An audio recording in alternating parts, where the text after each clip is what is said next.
Nesse horário, a emissora da Fraternidade Rádio Rio de Janeiro oferta ao seu coração mais um programa Culto Cristão no Ar. Participe conosco.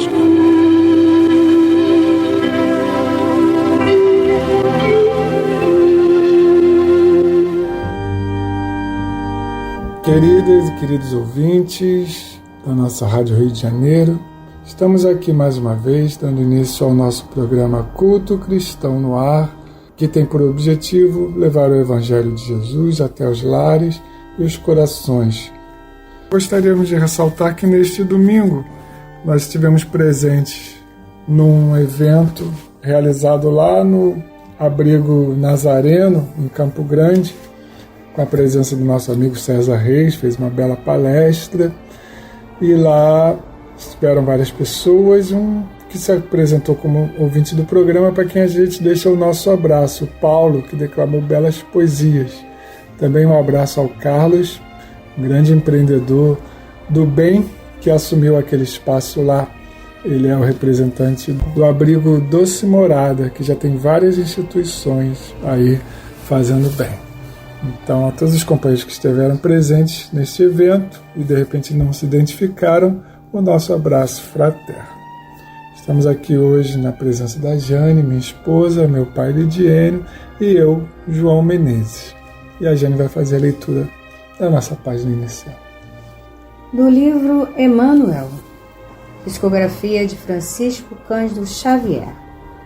O estímulo do conhecimento.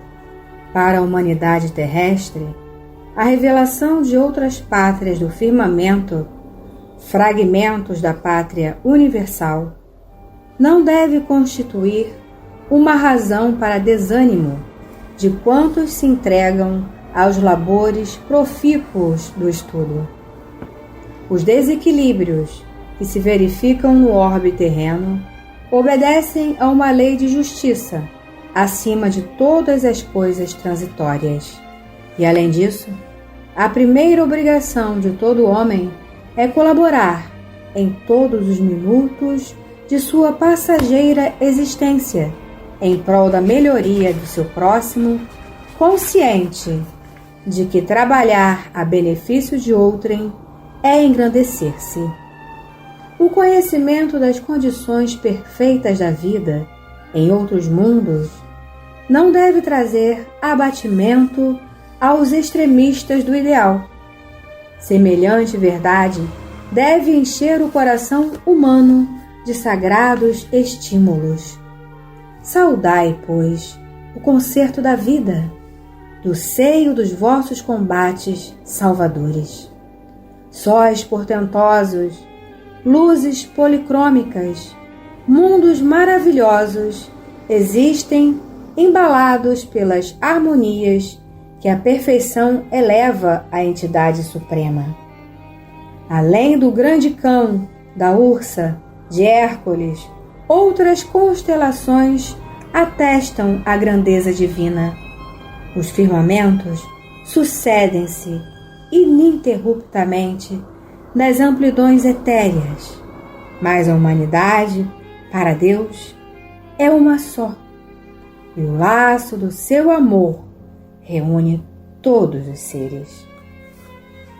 Senhor Jesus, Mestre de nossas vidas, Governador do nosso planeta, aqui estamos mais uma vez reunidos para relembrar teus ensinamentos e, com essa prática constante, assimilá-los em nossos corações, com o objetivo maior de colocá-los em prática, Senhor.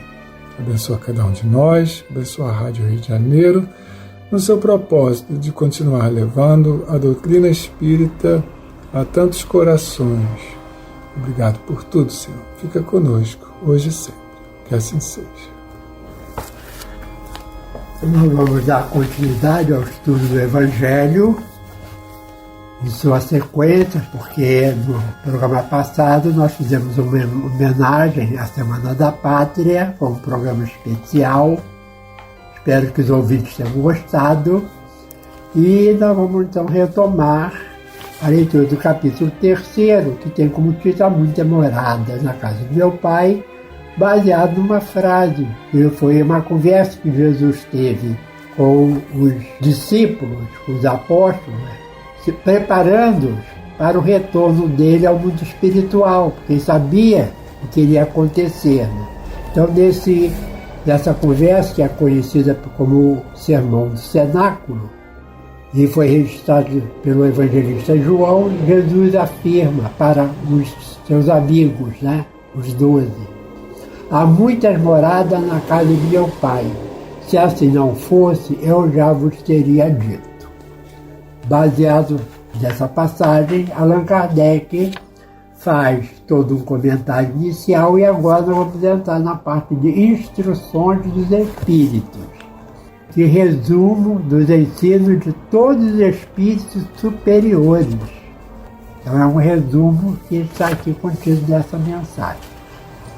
Mundos inferiores e mundos superiores. A qualificação de mundos inferiores e mundos superiores não tem nada de absoluta. É antes muito relativa. Tal mundo é inferior ou superior com referência ao que lhe estão acima ou abaixo na escala progressiva. Tomada a Terra por termo de comparação, pode-se fazer ideia do estado de um mundo inferior. Supondo seus habitantes na condição das raças selvagens ou das nações bárbaras que ainda entre nós se encontram, restos do estado primitivo do nosso orbe. Dos mais atrasados, são de certo modo rudimentares os seres que os habitam. Revestem a forma humana, mas em nenhuma beleza. Seus instintos não têm a abrandá-los qualquer sentimento de delicadeza ou benevolência, nem as noções do justo ou do injusto. Então, nesse primeiro momento, os espíritos superiores vêm nos esclarecer que essa classificação ela é relativa, porque depende do ponto de vista que nós estamos. A mesma coisa é se nós subimos um morro que tem 200 metros de altura, a gente vai ter uma visão, Se a gente sobe uma montanha com 1.000 e tantos metros de altitude, a visão vai ser muito mais ampla, Então, tudo é relativo, Então, a força bruta é, entre eles, a única lei.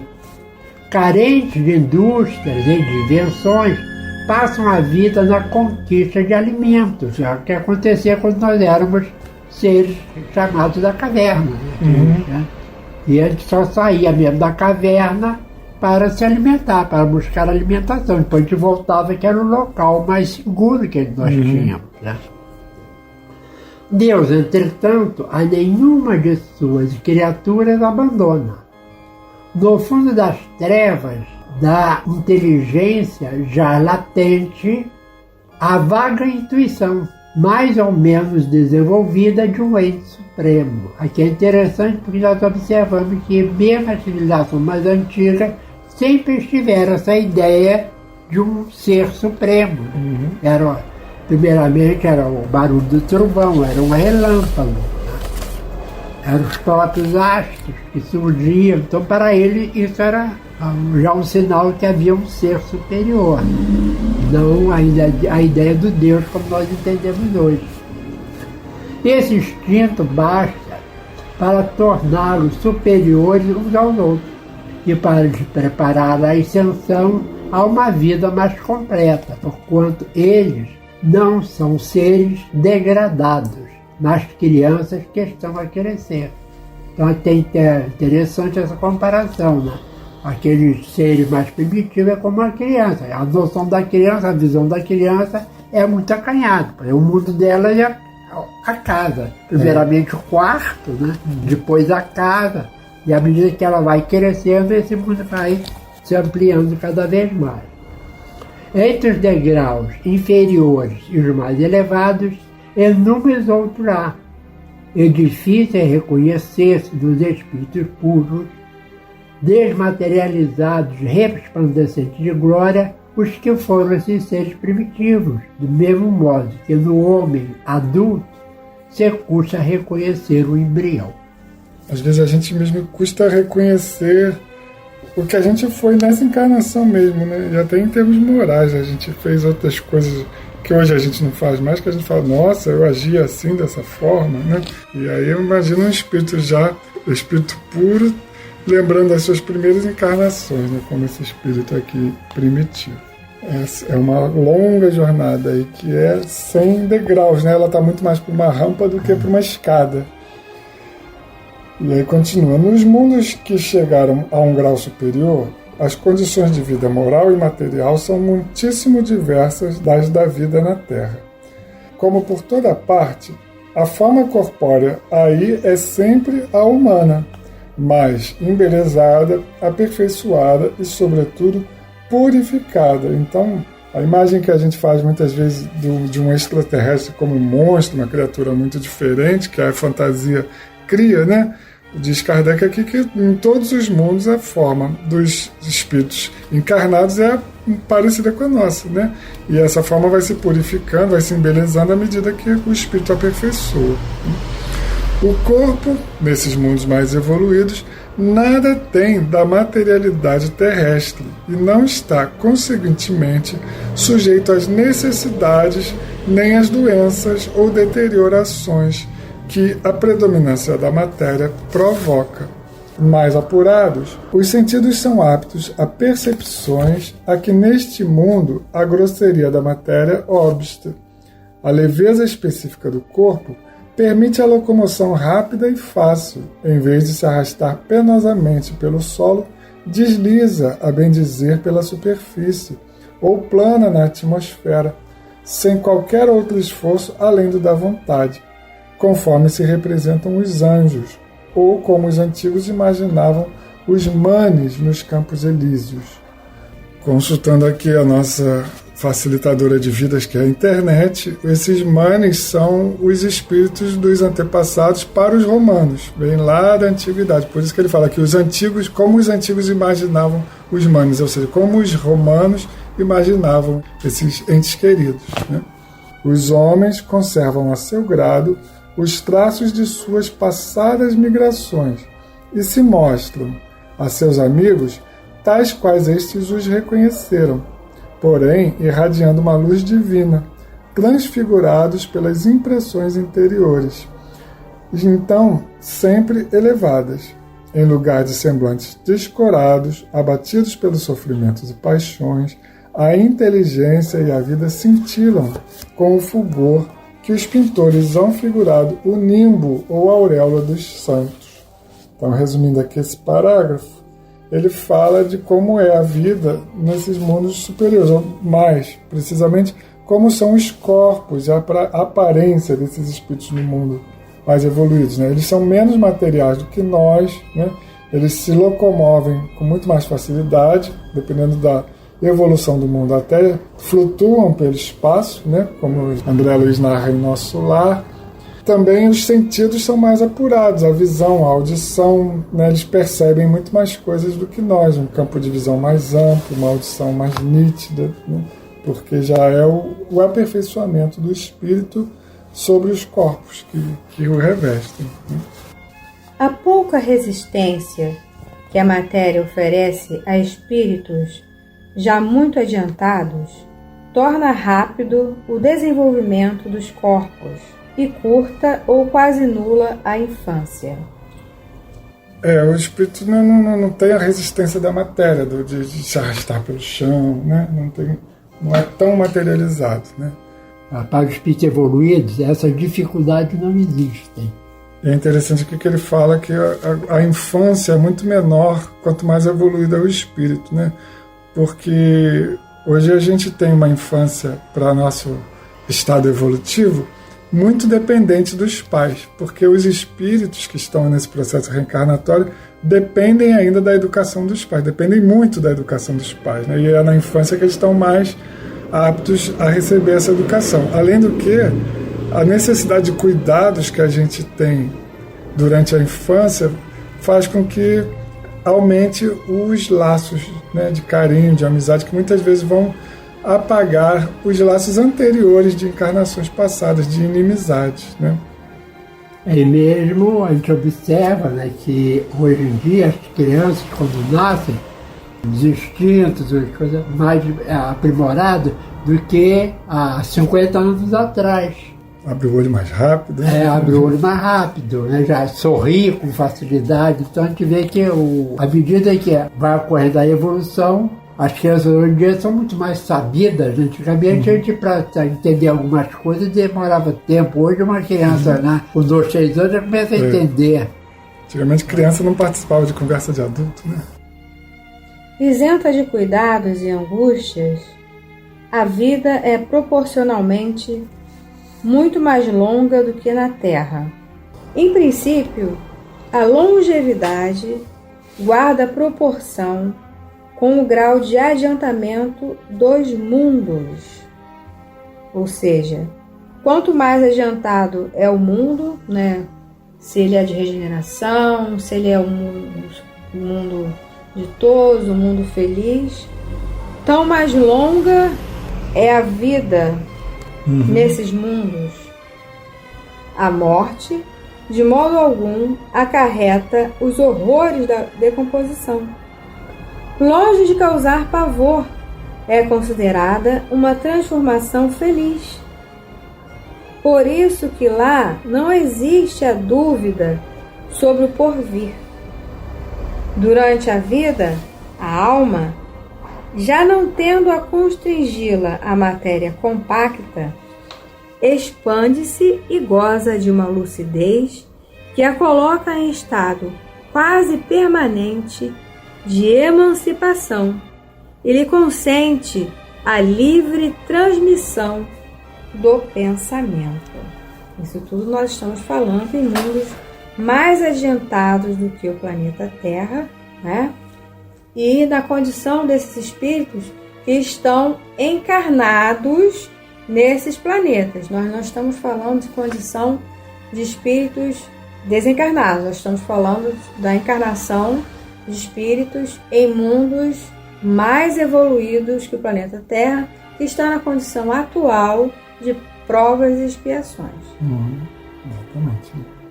E aí a fronteira entre a encarnação e a desencarnação é muito mais sutil, porque durante o estado encarnado ele já é mais emancipado, né? A alma dele já se expande mais facilmente nesses mundos mais evoluídos.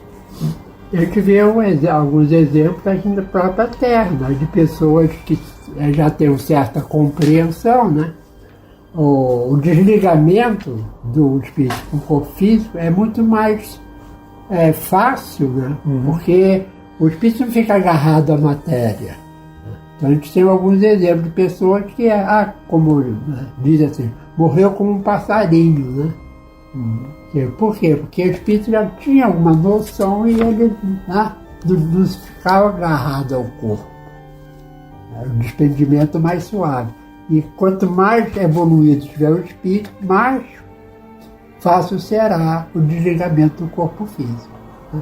E chega um momento, está lá no livro do Espírito, né, que quando o espírito atingiu o grau máximo de evolução, eles se tornaram um espírito puro, né? Espírito e perispírito se confundem. Né?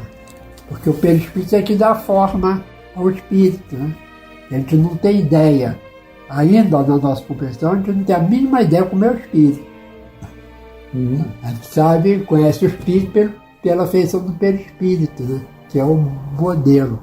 Mas o espírito, a ideia, o que nós somos em essência, a gente ainda não sabe.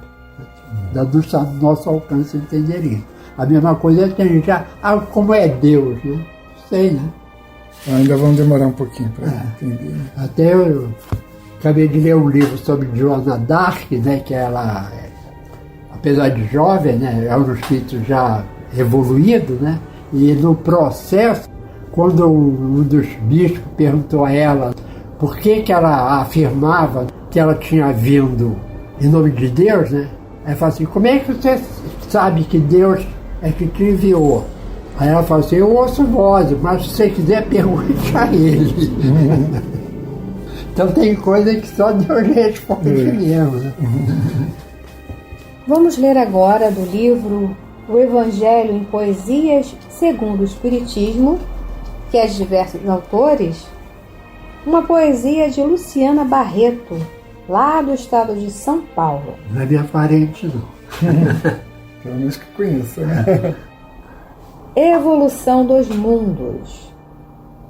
Nascemos em mundos primitivos, como crianças vacilantes em seus primeiros passos, simples e ignorantes, almas na eternidade, navegantes.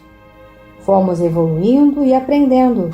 O mal ainda prevalecia, a alma as provas sofria, como diamante bruto a se lapidar, no mais profundo do ser a brilhar.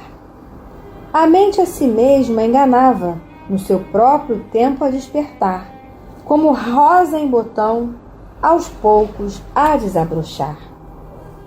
Sonhos e eternidades em semente adormeciam, aprisionados nas enfermidades e nas tristezas que em nossas faces transpareciam. Assim, fomos evoluindo, em nós construindo a real felicidade, um passo a cada dia, com o amor e a caridade, superando o orgulho e a vaidade.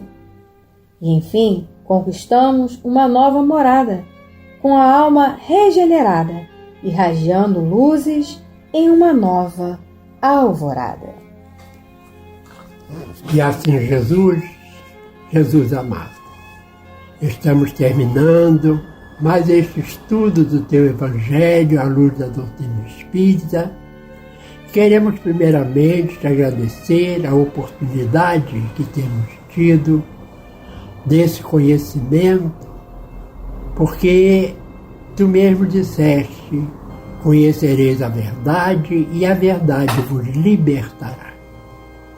Abençoa, Senhor, aos nossos ouvintes, aos seus lares, aos enfermos, e nesse momento os bons espíritos que zelam por cada família possam fluidificar as águas e também atender aqueles mais idosos e os que estão enfermos. Obrigado por tudo. Abençoa, Senhor, a nossa emissora, que a Tua paz possa envolver o nosso planeta hoje e sempre.